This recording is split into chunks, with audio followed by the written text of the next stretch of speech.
How to get on with your child's teacher. Hello and welcome to Videojug. Developing a good relationship with your child's teacher can help you to feel involved in their school life and make sure your child is getting the best from their schooling. We've come to Anson Primary School in London and spoken to head teacher Jeff Smith to show you how to get on with your child's teacher. Step 1. Start as you mean to go on. Different schools will have different strategies for the parents, giving the parents the opportunity to meet their teachers. Some might have an open morning the term before the children start. Many schools will have an introductory morning of the actual term that the children begin their schooling. There might even be a staggered entry system for the children in a particular year group, for instance nursery or reception, where the school will take 4 children at a time and then another 4 a few days later and then another 4. And then in that process quite often is involved the parents will come in, spend time with the teacher, and that's a two-way dialogue then, because then it enables the parent to get as much information that they want to get from the teacher. Step 2. Make an appointment. Schools will have a number of avenues of communication available to parents, and it's important that the parents are aware of all those avenues as soon as possible when they start being parents for their new school. There can be formal avenues which can take the form of termly parents' evenings. There's also the informal process where parents might just speak to a teacher informally about an issue. Well, that can often be done at the beginning of the day as a quick few words to the teacher. If you feel you do need to spend 20 minutes, half an hour with the teacher discussing something that's very important to you, you can either mention it to the teacher at the beginning of the day or phone in and ask if an appointment can be made for you. And then within a few days, I would have thought at the latest, the teacher will have made the opportunity for you to come in and spend some dedicated time with him or her so you can discuss your particular issue at length. Step 3. Work together.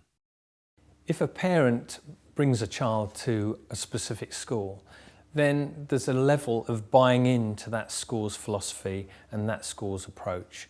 And it's something that the parent, by choosing that school, is in agreement with.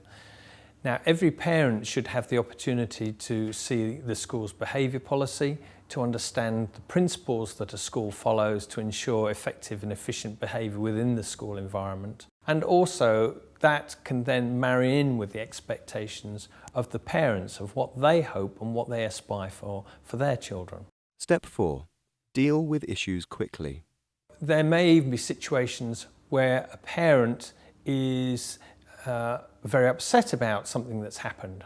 Now, in that situation, I always recommend that the parent takes the time to make an appointment with the teacher and spends the time with the teacher discussing the issues that they might have until the parent is thoroughly satisfied with the events around a particular incident perhaps, or the reasons why particular actions were taken. Step 5. When a big issue arises.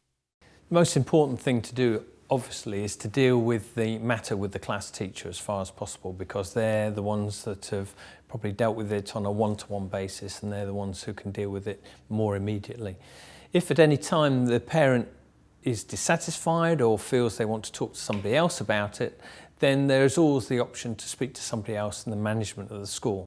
You should be aware about who you speak to first, that's the class teacher, and then who would be the next person you'd speak to.